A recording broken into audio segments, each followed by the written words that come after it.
السلام عليكم ورحمة الله وبركاته. إن الحمد لله نحمده ونستعينه ونستغفر ونعوذ بالله من شرور أنفسنا وسيئات أعمالنا.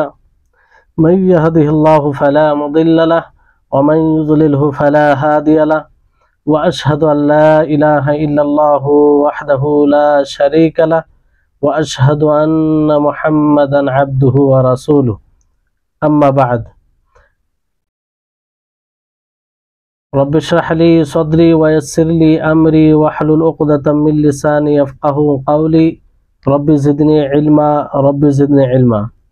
اللهم إني أسألك علما نافعا ورزقا طيبا وعملا متقبلا.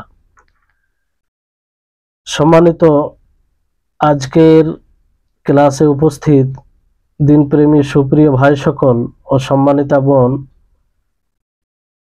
সর্বপ্রথম আল্লাহ তাবারক ওয়া তাআলার কৃতজ্ঞতা প্রকাশ করি। তিনি আমাদেরকে শেখুল ইসলাম মুহাম্মদ ইবনে আব্দুল ওয়াহাব রাহিমাহুল্লাহর বই আল কাওয়াইদুল আরবা এর 11তম ক্লাসে উপস্থিত হওয়ার তৌফিক দিয়েছেন।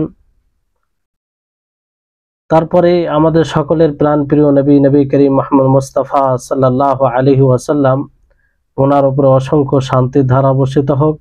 আল্লাহুম্মা সাল্লি আলাইহি আল্লাহুম্মা বারিক আলাইহি। তো আমাদের চলমান যেটা বিষয় ছিল সেটা হচ্ছে দ্বিতীয় নীতির ব্যাখ্যা চলছিল।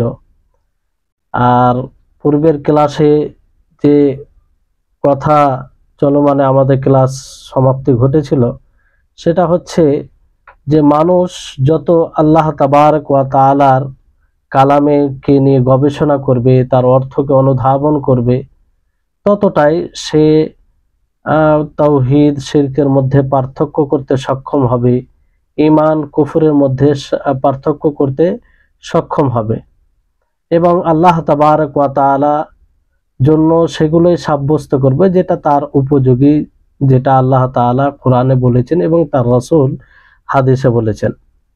এখানে একটি সংশয়, বড় সংশয় মুশরিকদের নিকটে কিংবা বর্তমান সময়ে যারা এইভাবে অন্যদের সামনে মাথা নত করে, তারা নিজেকে মুসলিম বললেও তাদের একটি বড় সংশয়, সেটা হচ্ছে তারা বলে যে যারা সৎ লোক, যারা সালেহীন, তাদের মাকাম মর্যাদা আল্লাহ তাআলার নিকটে রয়েছে, তো তাদেরকে দোয়াতে মাধ্যম বানানো এটা শিরক নয়।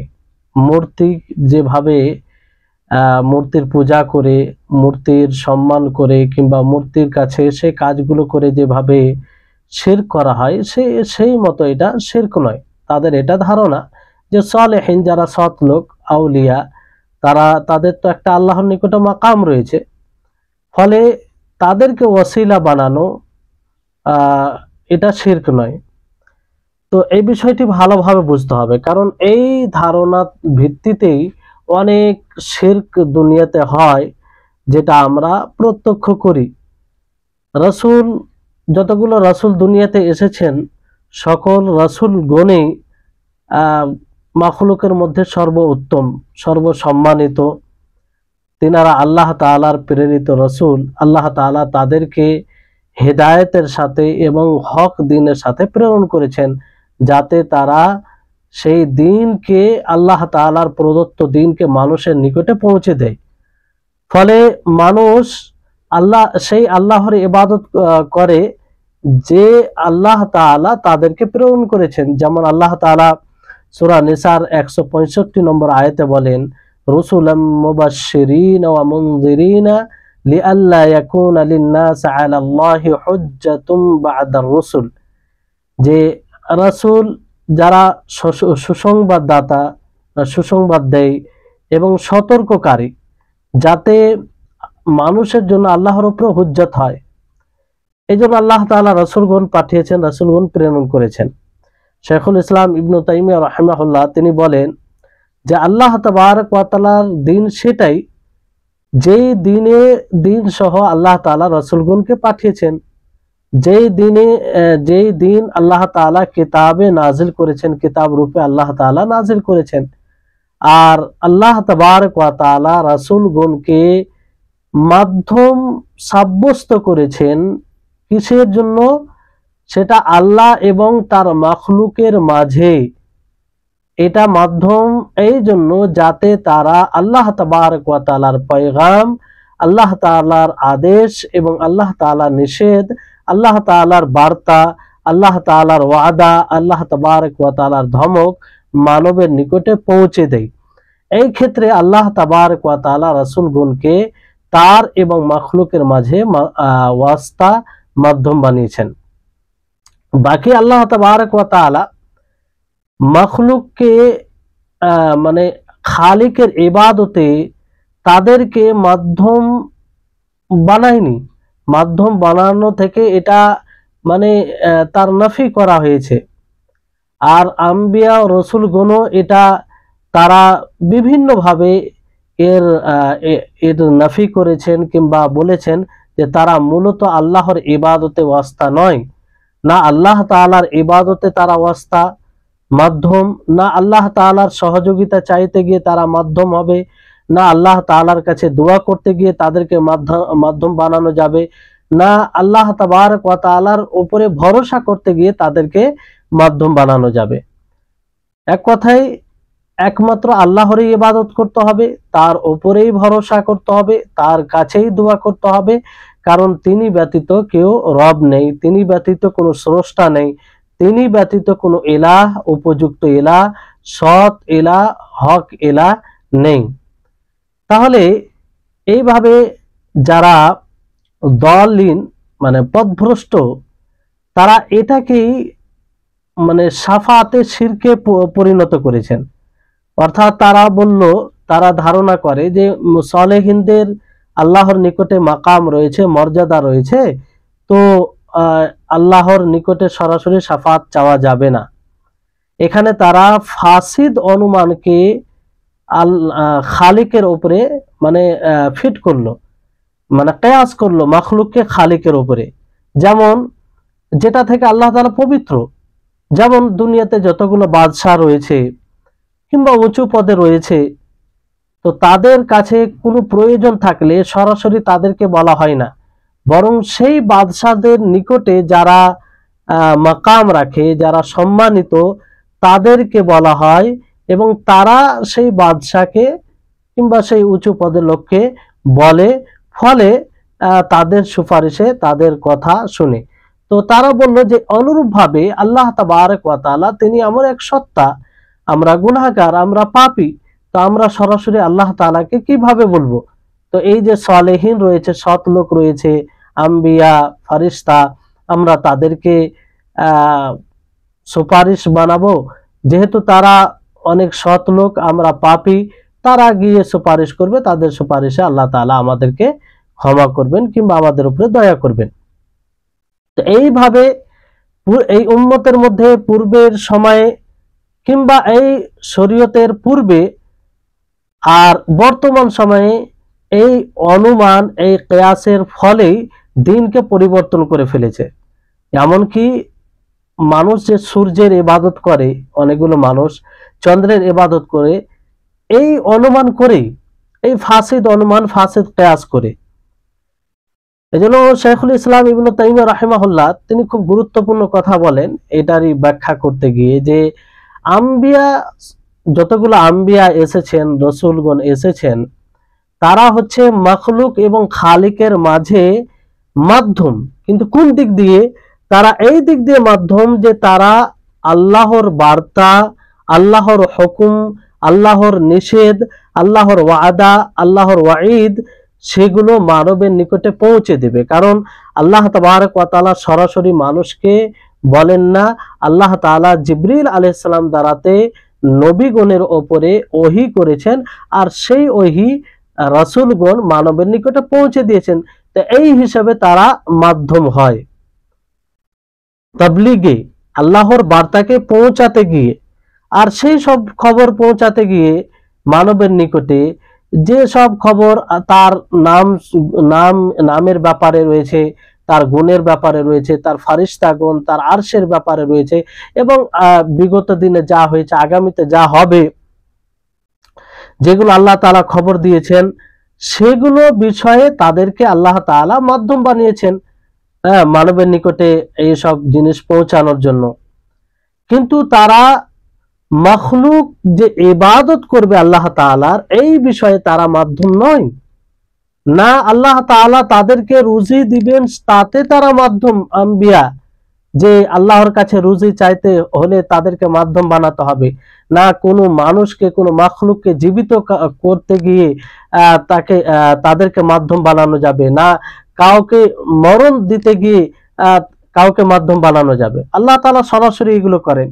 আর না আল্লাহ তাআলা কাউকে আমলের জাযা প্রতিদান দিতে গিয়ে কাউকে মাধ্যম বানানো হয়, না পুরস্কৃত করতে গিয়ে, না কারো দোয়া কবুল করতে গিয়ে, না কারো কোনো জিনিস আল্লাহর কাছে কোনো ব্যক্তি চায় সেটা পূর্ণ করতে গিয়ে আল্লাহ তাআলা অন্য কাউকে মখলুক মাধ্যম বানান, কিংবা মানুষ সেটা মাধ্যম বানাতে পারে। কারণ তিনি এক অদ্বিতীয়, তিনি স্রষ্টা, সবকিছু স্রষ্টা। আর তিনি অসহায় মানুষদের ডাকে সাড়া দেন, যখনই সে দোয়া করে আল্লাহ তাআলাকে ডাকে। আর তিনি এমন সত্তা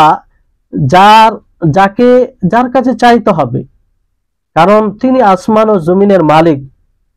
এজন্য আল্লাহ তাবারক ওয়া তাআলা সূরা নাহলে 53 নম্বর আয়াতে বলেন, ওয়ামা বিকুম মিন নি'মাতিন ফামিনাল্লাহ সুম্মা ইযা মাসসাকুমুদ দুররু ফাইলাইহি তাজআরুন।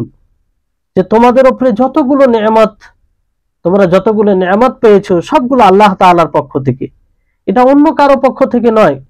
আর যখন তোমরা কোনো মুসিবতের সম্মুখীন হবে তো তার কাছেই ফরিয়াদ করো, তার কাছেই তার মুক্তির জন্য তার আশ্রয় নাও। অনুরূপভাবে আল্লাহ তাআলা এই সূরার 51 নম্বর আয়াতে বলেন যে ওয়াকাল আল্লাহু লা তাত্তাখিযু ইলাহাইনি ইথনাইনি ইন্নামা হুয়া ইলাহু ওয়াহিদ ফাইয়্যায়া ফারহাবুন। যে আল্লাহ তাআলা বলেন যে তোমরা দুই ইলাহ বানায় না, দুই মাবুদ বানায় না, কারণ তিনি এক অদ্বিতীয়। অতএব আল্লাহ তাআলা বলেন যে তোমরা আমাকেই ভয় করো। আল্লাহ তাবারক ওয়া তাআলা এক মাবুদ, তার সাথে কেউ শরীক নেই, মাবুদ একজনই। তাহলে এখান থেকে এটা স্পষ্ট হচ্ছে যে আল্লাহ তাআলা সবকিছুর মালিক, তো তার কাছে চাইতে হবে, অন্য কাউকে মাধ্যম কেন বানানো হবে। অনুরূপভাবে তিনি আরো বলেন যে কোনো ব্যক্তি যখন আল্লাহ তাআলাকে বলে, আল্লাহ তাআলার কাছে এইভাবে চায় যে অমুকের ওসিলাতে, ফারিস্তাগণের মধ্যে যে অমুক ফারিস্তার ওসিলাতে, অমুক নবীর ওসিলাতে, অমুক সৎ মানুষের ওসিলাতে, অমুক ব্যক্তির ওসিলাতে, অমুক ব্যক্তির মর্যাদায় আল্লাহর কাছে চায়, তো আসলে এটা তাদের দাবি করে যে তারা এইভাবে চায় এই কারণে যে তারা এটা ধারণা করে যে সেই সব সালেহিনদের আল্লাহর নিকটে মাকাম আছে, মর্যাদা আছে। আর এটা সঠিক, এতে কোনো সন্দেহ নেই। যারা সালেহিন হবে, আম্বিয়া, ফারিস্তাগণ, এদের তো আল্লাহর নিকটে মাকাম অবশ্যই আছে, তাদের মর্যাদা আছে। কিন্তু তাদের যে আল্লাহর নিকটে মর্যাদা আছে, এটা কিসের দাবি করে? এটা এর দাবি করে যে আল্লাহ তাআলা তাদের মর্যাদাকে, আম্বিয়াদের মর্যাদা, তাদের মাকামকে আরো বৃদ্ধি করবে, তাদেরকে উঁচু মর্যাদায় সমুন্নত করবে। তারা যখন সুপারিশ করবে তো আল্লাহ তাআলা তাদের সুপারিশকে গ্রহণ করবে, যদি আল্লাহ তাআলা তাদেরকে সুপারিশের অনুমতি দেয় তাহলে। কারণ আল্লাহ তাআলা বলেন মান যাল্লাযী ইয়াশফাউ ইনদাহু ইল্লা বিইذনি, যে আল্লাহ তাআলা তার অনুমতি ব্যতীত কেউ সুপারিশ করতে পারবে না। তো তাদের যে মাকাম আল্লাহ তাআলার নিকটে আছে, যেটা সঠিক, এতে কোনো সন্দেহ নাই। তো এটা দাবি করে যে যারা তাদের অনুসরণ করবে, আম্বিয়াদের অনুসরণ করবে, তা আম্বিয়া কি বলেছে যে একমাত্র তোমরা আল্লাহর ইবাদত করবে, তো এই কথার অনুসরণ করবে, এটাকে বাস্তবায়ন করবে।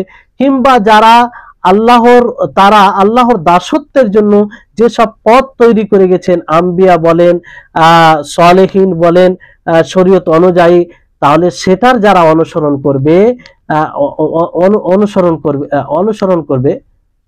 তো যারা তাদের হুকুমের অনুসরণ করবে এবং আল্লাহর নিকট থেকে যা তারা পৌঁছালছে সেটার অনুসরণ করবে, তাহলে তারা সৌভাগ্যশীল হবে। যারা তাদের অনুসরণ করবে, তারা সৌভাগ্যশীল হবে। কিন্তু শুধু স্বতন্ত্রভাবে তাদের আল্লাহর নিকটে মর্যাদা, তাদের আল্লাহর নিকটে মাকাম, এটা এই দাবি করে না যে তাদের কাছে দোয়া করতে হবে, তাদেরকে আল্লাহর নিকটে চাইতে গিয়ে মাধ্যম বানাতে হবে, এটা দাবি করে না। আর এই দাবি কোনো দিক দিয়ে এটা প্রমাণিত হচ্ছে না, না কোরআন হাদিসের আলোকে, না বিবেক, যদি আমরা বিবেক দিয়ে ভাবি তবুও এটা প্রমাণিত হচ্ছে না। তাহলে তাদের মাকাম, তাদের মর্যাদা তখনই মানুষের জন্য উপকৃত হবে যখন মানুষরা তাদের অনুসরণ করবে। তারা যেভাবে জীবন যাপন করেছেন সেভাবে জীবন যাপন করবে, তারা যে হুকুম দিয়েছেন সে হুকুমকে পালন করবে, তারা যে ভিত্তিতে কোরআন হাদিস অনুযায়ী জীবন যাপন করেছেন সেটাকে নিজের নিজের সেই মতো জীবন যাপন করবে। তাহলে উপকার দিবে যে আল্লাহ তাআলা তাদেরকে যখন সুপারিশের অনুমতি দিবে তখন তাদের সুপারিশ গ্রহণ করা হবে। তাদেরকে মাধ্যম বানিয়ে আল্লাহ তাআলার কাছে দোয়া করা যাবে না, কারণ তাদের মাকাম, তাদের মর্যাদা যে আল্লাহর নিকটে আছে, এইটাকে মাধ্যম বানিয়ে আল্লাহর কাছে দোয়া করা, এটা কোনো কোরআনের আয়াত ও হাদিস থেকে এটাকে মানে হাদিস থেকে এটা বোঝা যায় না যে এটা কারণ যে এইভাবে আল্লাহর কাছে দোয়া করতে গেলে সেটা গ্রহণযোগ্য হবে। এটা স্বতন্ত্র বিষয়, আলাদা বিষয়। তাদের মাকাম আল্লাহর নিকট আছে, তো এর জন্য মানে এটা জায়েজ নয় যে তাদের মাকাম মর্যাদা আল্লাহর নিকটে যেটা রয়েছে সেটার ওসিলাতে মানুষ আল্লাহর কাছে চাইবে, আল্লাহর কাছে দোয়া করবে, কারণ এটাকে সাবাব বলে, কারণ বলে উল্লেখ করা হয়নি। এটা একটা অপরিচিত বিষয়। আল্লাহ তাবারক ওয়া তাআলা যেখানে দোয়ার কথা বলেছেন সেখানে বলেছেন যে তোমরা সরাসরি আমার কাছে চাও। কোথাও না নবী করিম মুহাম্মদ সাল্লাল্লাহু আলাইহি সাল্লাম বলেছেন, না আল্লাহ তাবারক ওয়া তাআলা কোন আয়াতে বলেছেন, না সাহাবায়ে কেরাম রিজওয়ানুল্লাহি আলাইহিম আজমাইন আল্লাহর কাছে দোয়া করতে গিয়ে কাউকে কোন মৃত ব্যক্তিকে ওসিলা বানালছেন, কখনো বানায়নি।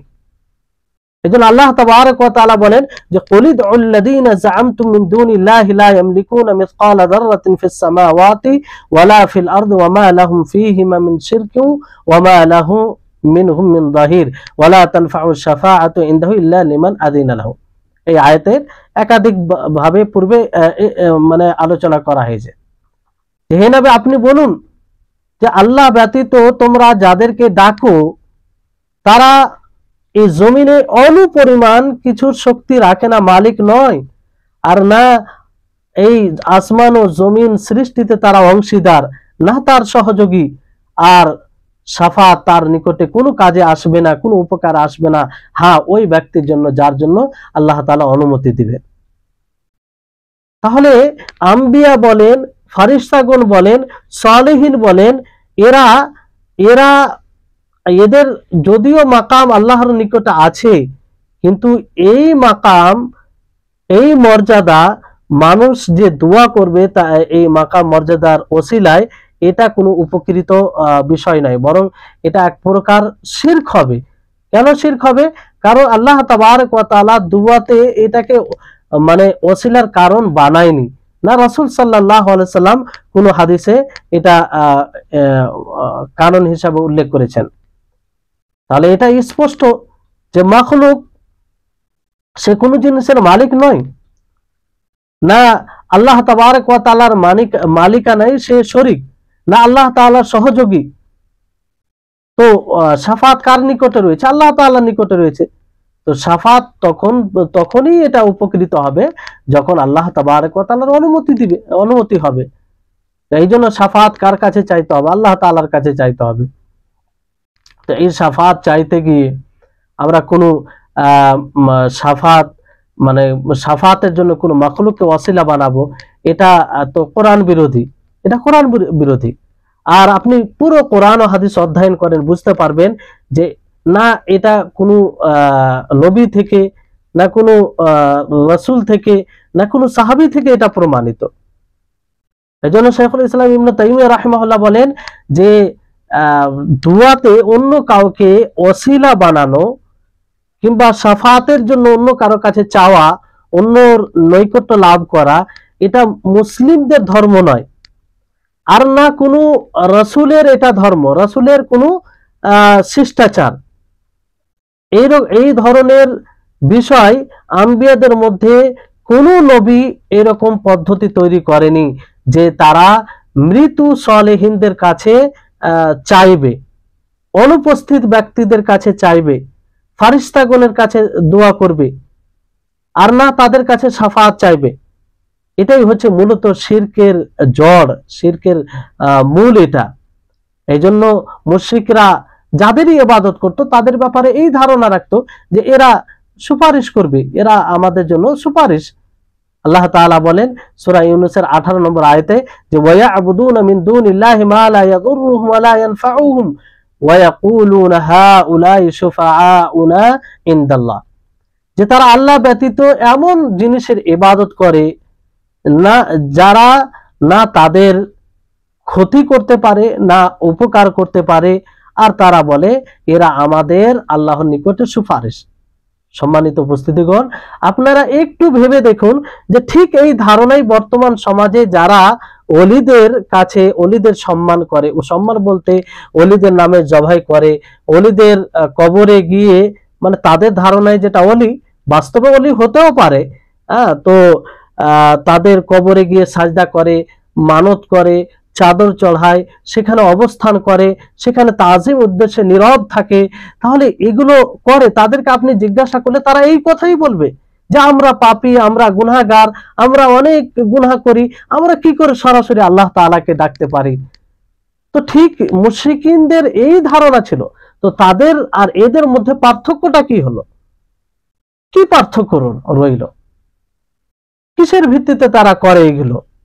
এজন্য আল্লামা আব্দুর রহমান বিন হাসান আল শেখ রাহিমাহুল্লাহ তিনি বলেন যে মৃত ব্যক্তির কাছে চাওয়া অথবা অনুপস্থিত ব্যক্তির কাছে চাওয়া কিংবা তাদের দ্বারা আল্লাহর কাছে সুপারিশ চাওয়া, এটা হচ্ছে আরবের মুশরিকিনদের দিন, যেটা পূর্বেও ছিল।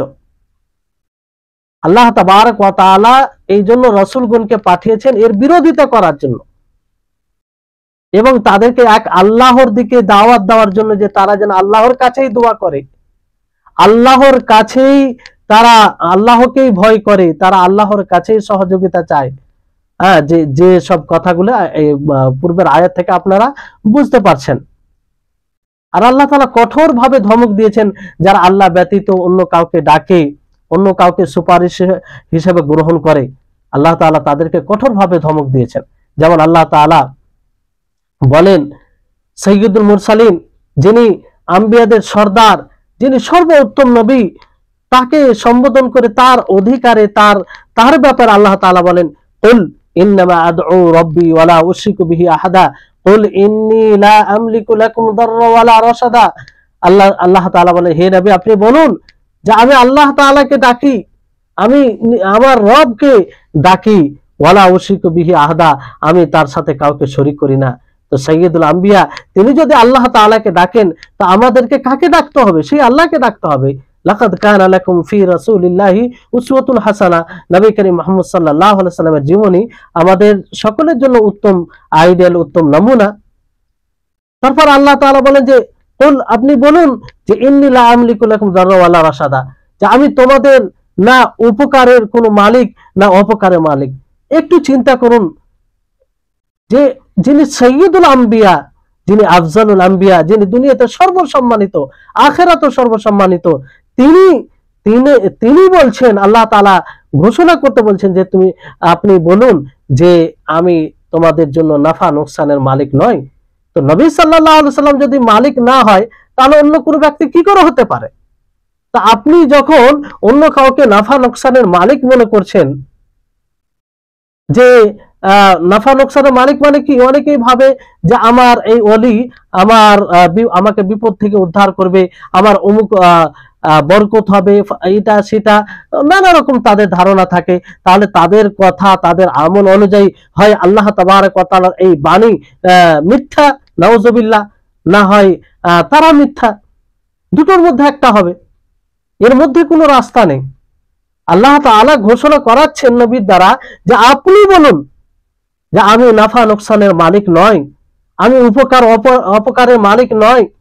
তা আমরা কি করে অন্যের ব্যাপারে ধারণা রাখতে পারি, রাসূলের ব্যাপারে কি করে ধারণা রাখতে পারি যে তিনি মৃত্যুর পরে আমাদের উপকার করবে, তিনি মৃত্যুর পরে আমাদের অপকার করবে, কিংবা আর অন্য সৎ লোক অপকার করবে। বড় জেহালাত, অজ্ঞতা, নির্বোধ ছাড়া কিছুই নয়। তারপরে আল্লাহ তাআলা আরো বলতে বলেন যে কুল ইন্নী লা ইউজিরানি মিনাল্লাহি আহাদ ওয়া লান আজিদা মিন দুনিহি মুলতাহাদা, যে আপনি বলুন যে আল্লাহ তাআলা থেকে কেউ আমাকে বাঁচাতে পারবে না, আর আল্লাহ তাআলা ছাড়া কেউ আশ্রয় দিতে পারবে না। তাহলে সবকিছু আল্লাহ তাআলা মালিক। তারপরে আল্লাহ তাআলা বলেন ইল্লা বালাগাম মিনাল্লাহি ওয়া রিসালাতি, হ্যাঁ আল্লাহর পক্ষ থেকে শুধু পৌঁছানো দায়িত্ব রাসূলের এবং তার রিসালাতকে। যারাই আল্লাহ এবং তার রাসূলের অবাধ্যতা করবে তাদের জন্য জাহান্নামের আগুন রয়েছে, যেখানে তারা চিরস্থায়ী থাকবে। এত সুস্পষ্ট আয়াত আল্লাহ তাআলার বাণী থাকার পরেও যদি এইসব জেহালাত, অজ্ঞতার পরিচয় দেই, তাহলে আল্লাহ তাআলা মাফ করবে? এইসব আয়াতকে সামনে রেখে যদি চিন্তা ভাবনা করে, তার জন্য স্পষ্ট হয়ে যাবে যে তৌহিদ এবং তৌহিদ পরিপন্থী কি জিনিস। পুরো কোরআনই এটা স্পষ্ট করে যে একমাত্র আল্লাহর কাছেই চাইতে হবে, আল্লাহর কাছেই দোয়া করতে হবে। এই দোয়া করতে গিয়ে অন্য কাউকে সুপারিশ, অন্য কাউকে ওয়াসিলা বানানো যাবে না। তো যারা কবরীগীন রয়েছে, কবরীগীন বলতে যারা কবরে গিয়ে ইবাদতের যে প্রকারগুলো রয়েছে সেই প্রকারগুলো সেখানে করে, তারা মূলত তৌহিদকে বুঝতে পারেনি, আর তৌহিদের পরিপন্থী বিষয় সেটাকেও তারা বুঝতে পারেনি। এই জন্য আল্লাহ তাবারক ওয়া তাআলার কাছে চাওয়া, সরাসরি চাওয়া, এবং মৃতদের কাছে সরাসরি চাওয়া, দুটোকেই তারা এক করে দিয়েছে। আল্লাহ তাবারক ওয়া তাআলার কাছে চাওয়া এবং মৃতদের দ্বারা আল্লাহর কাছে সুপারিশ নেওয়া, এটাকে তারা মানে দ্বীনের অংশ ভেবেছে। দুটোর মধ্যে কোনো পার্থক্য তারা করেনি। তো তাদেরকে এই তাওহীদকে বুঝা আর আল্লাহ তাআলার জন্য ইখলাস, এই বিষয়টি বুঝা কতটা জরুরি তাদের জন্য। এই জন্য সালেহ ফাওজান হাফিজাহুল্লাহ তিনি বলেন যে আল্লাহ তাআলা তিনি মুখাপেক্ষীহীন, তিনার শাফি যে সুপারিশ করবে তার সহযোগিতার কোনো প্রয়োজন নাই। কতটা নির্বোধের পরিচয় দেই যারা মাখলুককে সুপারিশ হিসেবে গ্রহণ করে। আচ্ছা বলুন, যদি আপনাদেরকে প্রশ্ন করা হয় যে দুনিয়াতে যারা উঁচু পদে আছে, বাদশাহ বলেন, প্রধানমন্ত্রী বলেন, কিংবা আরো উঁচু লেভেলে আছে, তাদের কাছে মানুষ কেন সুপারিশ করে? কারণ তার নিকটে সব রকম কথা পৌঁছায় না, সে সমস্ত লোকের ব্যাপারে সবকিছু জানে না, আর সে ওই রকম দয়াশীল নয়। এই জন্য প্রয়োজন পড়ে যে তার কাছের যারা মানুষ তারা বলবে এবং তাদের কথাই সে অন্যের উপরে ইহসান করবে।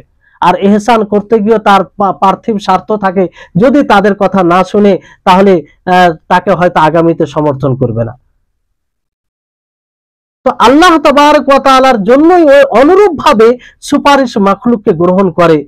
অথচ আল্লাহ তাবারক ওয়া তাআলা তিনি আলিম, তিনি সবকিছু জানেন। যার জন্য সুপারিশ করা হবে তার প্রত্যেকটি বিষয় আল্লাহ তাআলা অবগত, তার সমস্ত দিক দিয়ে আল্লাহ তাআলা অবগত।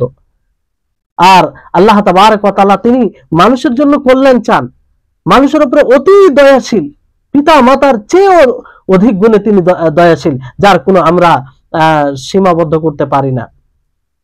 আর তিনি মানুষের প্রয়োজনকে পূর্ণ করে। যখন মানুষ আল্লাহর কাছে সততার সাথে চায় এবং তার দিকেই ধাবিত হয়, তারই আশ্রয় গ্রহণ করে, তখন আল্লাহ তাআলা তার প্রয়োজনকে পূরণ করে কোনো ওয়াস্তা, কোনো মাধ্যম ছাড়াই।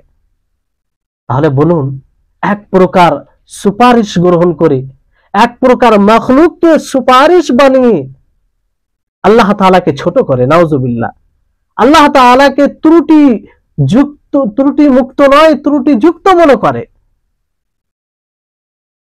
তাদেরকে ভাবা উচিত, কারণ সুপারিশ তার কাছেই করতে হবে যে অন্য যে পরিপূর্ণতা গুণ রাখে না, যে সব রকম খবর রাখে না। আপনি যেমন একটি যেমন ধরুন যে আপনি একটি ইউনিভার্সিটিতে পড়াশোনা করেন, পড়াশোনা আপনি ভালো, পড়াশোনায় ভালো, আপনার সেরকম চর্চা হয়নি, কিন্তু পড়াশোনায় ভালো, আপনার শিক্ষক জানে। এখন ইউনিভার্সিটির পক্ষ থেকে একটা প্রোগ্রামের ব্যবস্থা করা হয়েছে, আর সেখানে ভালো ছেলেদেরকে সুযোগ দেওয়া হবে। এই ক্ষেত্রে আপনার নামটা আসা উচিত ছিল, কিন্তু আপনার নামটা আসছে না, যেহেতু যারা ম্যানেজমেন্ট তারা আপনার ব্যাপারে জানে না, তারা আপনার ব্যাপারে জানে না যে সে ছেলেটা ভালো ভালো ভূমিকা পালন করতে পারবে। তো সেখানে সুপারিশের প্রয়োজন পড়ে, যে যারা আপনাকে জানে তারা গিয়ে বলে যে না, অমুক ছেলেটা সেও পড়াশোনায় ভালো, আর সে ভালো ভূমিকা একটা রাখতে পারে, তখন তাদের কথা শুনে আপনাকে রাখা হয়। তার মানে কি এখানে তাদের দুর্বলতা আছে যে আপনার ব্যাপারে তারা জ্ঞাত নয়? আল্লাহর ব্যাপারে কি এই ধারণা রাখা যায়? নাউজুবিল্লাহ। তো ব্রেন আল্লাহ তাআলা বিবেক দিয়েছে, এই বিবেককে ব্যবহার করতে হবে, না হলে এই বিবেক কেন দিয়েছেন আল্লাহ তাআলা? এর নাশকরি হবে। তাহলে মাখলুককে কোনো মতেই দোয়ার মধ্যে মাধ্যম বানানো যাবে না। মাধ্যম বানানো এটা শিরক, আর এই শিরকের কারণেই বর্তমান সময়ে অনেক শিরকের আবির্ভাব ঘটেছে। তো যারাই আল্লাহ তাবারক ওয়া তাআলার এবং বান্দার মাঝে আল্লাহ তাআলার কাছে দোয়া করতে গিয়ে অন্য কাউকে মাধ্যম বানায়, তারাই শিরক করে আল্লাহ তাআলার সাথে। শেখুল ইসলাম ইবনে তাইমিয়া রাহিমাহুল্লাহ তিনি আরো বলেন যে সেই সব মুশরিকিন যাদের সাথে আল্লাহ নবী মুহাম্মদ সাল্লাল্লাহু আলাইহি সাল্লাম কিতাল করেছেন, যাদেরকে আল্লাহ নবী তিনি কাফের বলেছেন, তাদের রক্ত, তাদের ধন সম্পত্তিকে জায়েজ করেছিলেন, অর্থাৎ তারা তাদের সাথে যুদ্ধ করা, এই জন্য নয় যে তারা তাদের মাবুদের ব্যাপারে এই কথা বলতো যে তাদের মাবুদ আসমান ও জমিন ও পুরো দুনিয়া সৃষ্টিতে শরীক রয়েছে, এই কথার জন্য নয়, বরং তারা এটা তো স্বীকার করতো যে আসমান ও জমিনকে সৃষ্টি করনেওয়ালা একমাত্র আল্লাহ তাআলা, সেই উপরওয়ালা। যেমন আয়াতে রয়েছে, বিভিন্ন আয়াতে রয়েছে, আল্লাহ তাআলা বলেন ওয়ালা ইন সাআলতাহুম মান খালাকাস সামাওয়াতি ওয়াল আরদা লা ইয়াকুলুনাল্লাহ, যে আপনি যদি তাদেরকে প্রশ্ন করেন যে আসমান ও জমিনকে কে সৃষ্টি করেছে, তারা আবশ্যিকভাবে বলবে যে আল্লাহ তাআলা। তো এই জন্য আল্লাহ তাআলা তাদেরকে তাদের তাকফির করেননি, কিংবা তাদের সাথে কিতাল করেননি, তাদের রক্ত এবং ধন সম্পত্তিকে হালাল মুবাহ করেননি, এই কারণে করেননি, বরং কিসের কারণে করেছে?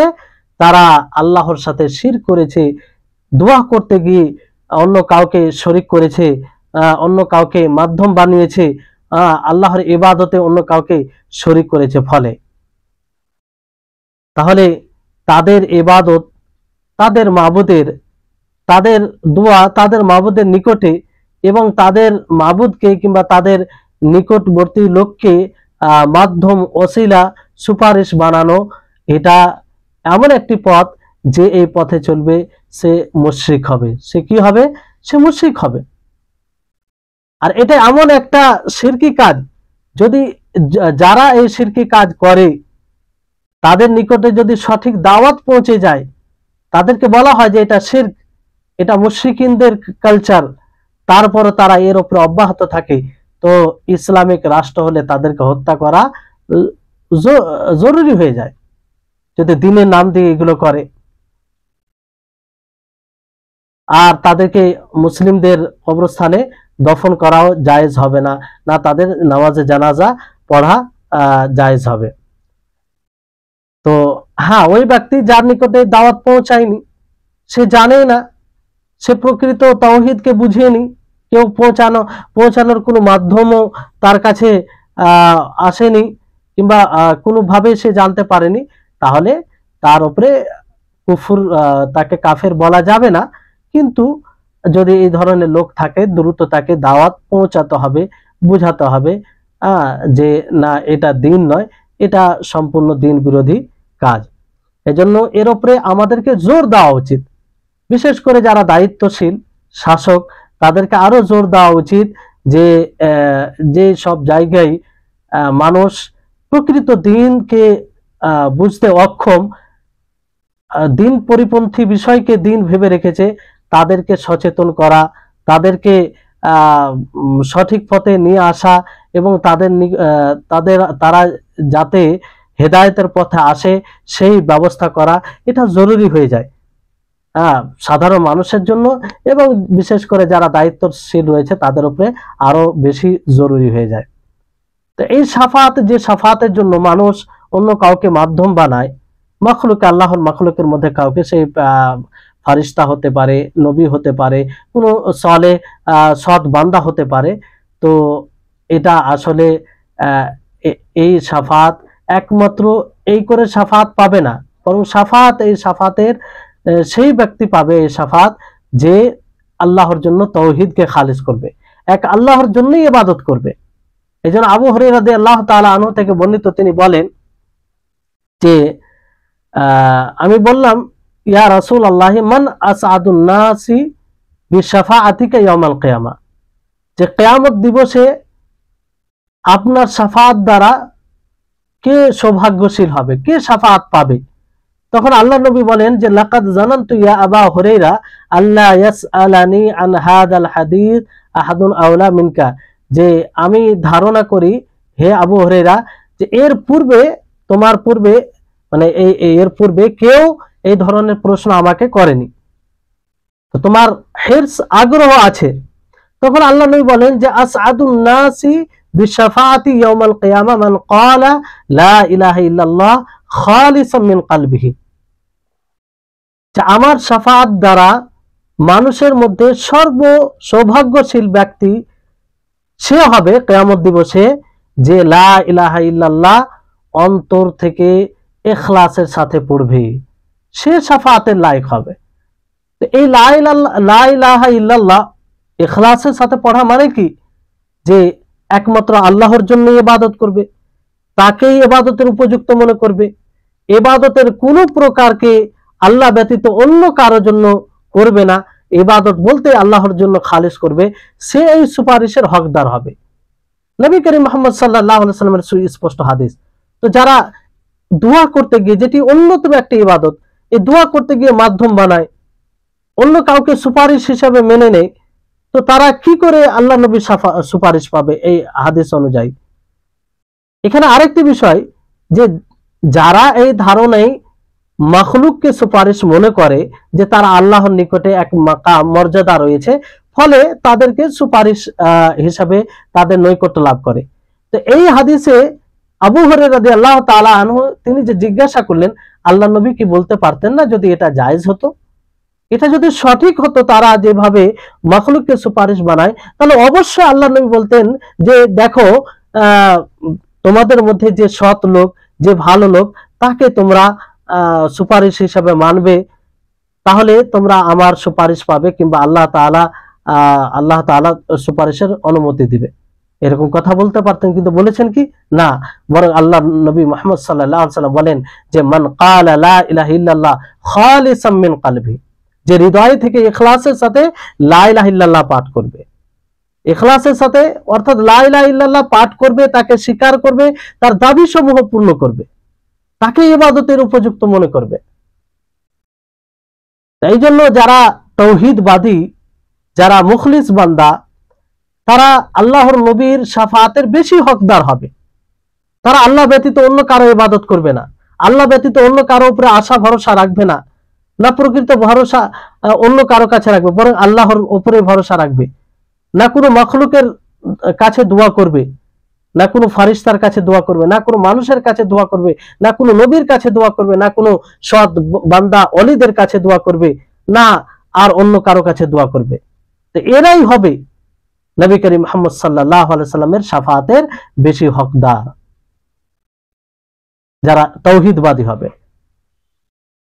তো এইভাবে যারা এর বিপরীত, যারা কি করে, মাখলুকের কাছে দোয়া করে, মৃত ব্যক্তির কাছে চায়, বিপদ থেকে উদ্ধারের দোয়া করে, কোনো জিনিস চায় তাদের কাছে, অনুপস্থিত ব্যক্তিদের কাছে, ফারিস্তাগুলোর মধ্যে কোনো ফারিস্তার কাছে, কোনো মানুষের কাছে দোয়া করে, সুপারিশ হিসাবে তাদেরকে মানে, তো তারা আল্লাহ নবীর সুপারিশ থেকে একদম দূরে থাকবে। তাদের জন্য আল্লাহ তাআলা কখনো সুপারিশের অনুমতি দিবেন না, যেটা নিশ্চিত। কারণ আল্লাহ তাবারক ওয়া তাআলা তার জন্যই সুপারিশের অনুমতি দিবেন যে আল্লাহর তাওহীদবাদী বান্দা হবে, আল্লাহর একত্ববাদকে স্বীকার করবে, যে ইবাদতকে আল্লাহর জন্য খালিস করবে, যে ইবাদত কেবলমাত্র আল্লাহর জন্যই করবে, তার জন্যই আল্লাহ তাআলা সুপারিশের অনুমতি দিবে। তাহলে নবী করিম মুহাম্মদ সাল্লাল্লাহু আলাইহি সাল্লাম থেকে সুপারিশ মানুষ দুনিয়াতে নিয়ে সুপারিশ হিসাবে গ্রহণ করেছেন দুনিয়াতে। যেমন আল্লাহ নবী যতদিন বেঁচে ছিলেন ততদিন সাহাবায়ে কেরাম বলতেন যে আপনি আমাদের জন্য দোয়া করুন, তা আল্লাহ নবী দোয়া করেছেন। তো এটা দোয়া করাতে মাধ্যম মানে মাধ্যম হিসাবে গ্রহণ করেছেন। নবী সাল্লাল্লাহু আলাইহি সাল্লামের মৃত্যুর পর আল্লাহ নবীকে কখনো মাধ্যম বানায়নি ওনারা, কখনো নাই। এই জন্য এরপরে তারা আব্দুল্লাহ ইবনে আব্বাস রাদিয়াল্লাহু তাআলা আনহুর নিকটে তারা যেতেন যখন বৃষ্টি বর্ষণের প্রয়োজন পড়তো কিংবা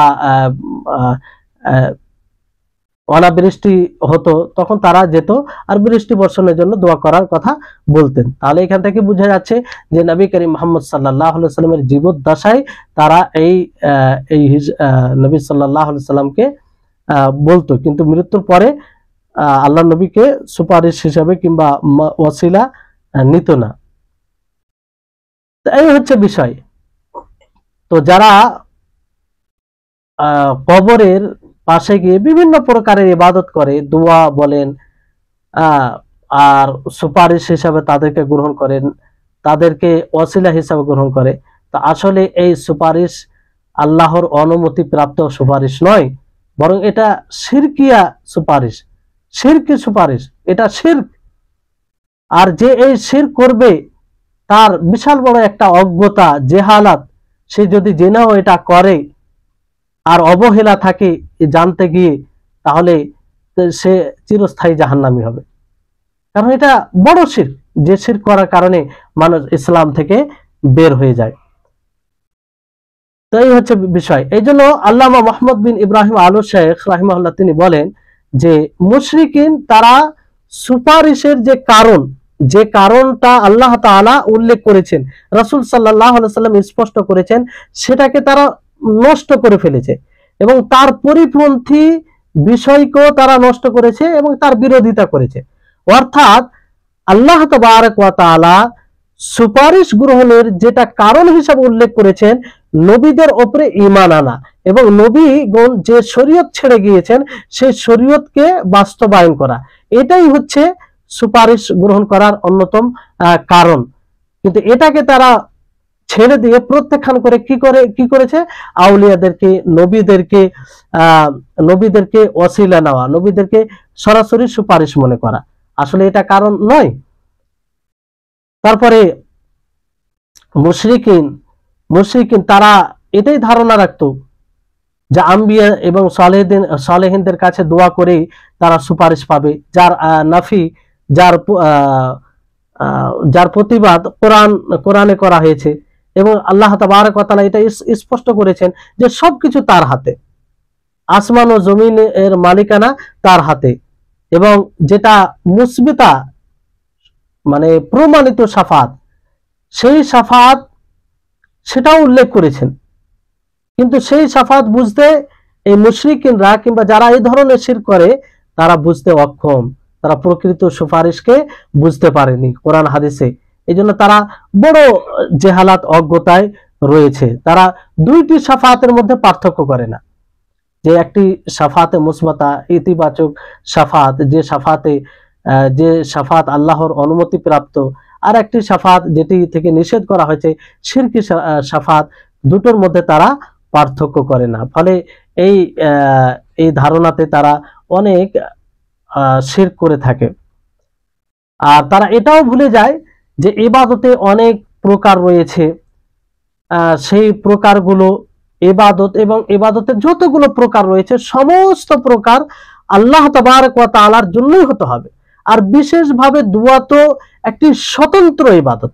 কিন্তু এই বিষয়ে তারা এতটা পথভ্রষ্ট হয়েছে যে যার ফলে অনেক শুধু এই বিষয়ে শিরক নয়, এই শিরক করতে গিয়ে আরো অনেক শিরক তাদের মধ্যে চলে এসেছে।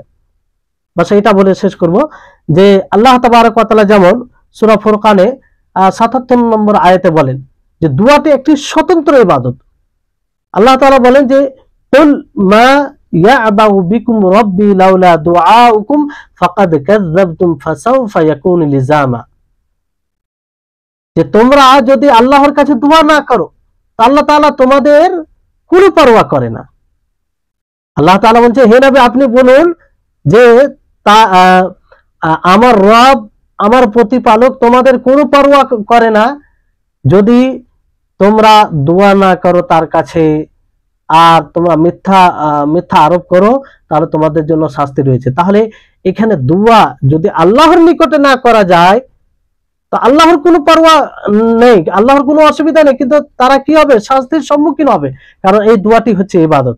অনুরূপ ভাবে আল্লাহ তাবারক ওয়া তাআলা সূরা আম্বিয়ার 90 নম্বর আয়াতে বলেন যে ইন্নাহুম কানু ইউসারিউনা ফিল খায়রাত ওয়া ইয়াদউনা রাগাবাও ওয়া রাহাবা, যে তারা কল্যাণমূলক কাজে সৎ কাজে প্রতিযোগী, এক অপরের চেয়ে এগিয়ে যাওয়ার চেষ্টা করত, আর আল্লাহকে ভীত হয়ে আল্লাহর প্রতি আশা হয়ে তার কাছে দোয়া করত।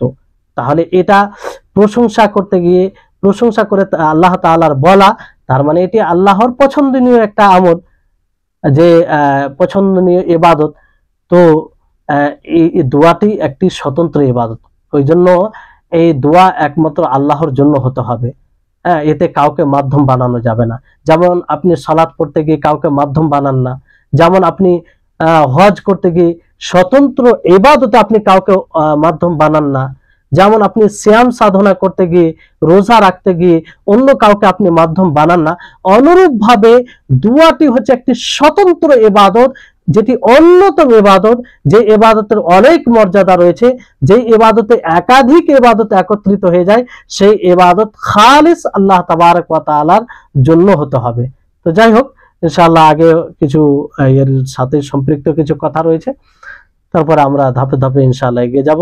আল্লাহ তাবারক ওয়া তাআলার নিকটে দোয়া করি যে হে আল্লাহ, তুমি আমাদের সকলকে তোমার প্রকৃত ইবাদতকে বোঝার তৌফিক দাও, আর যেন সমস্ত ইবাদতকে তোমার জন্য খালিস করতে পারি, তোমার জন্যই ইবাদত করতে পারি, আর প্রকৃতভাবে তোমাকেই যেন ইবাদতের উপযুক্ত মনে করি।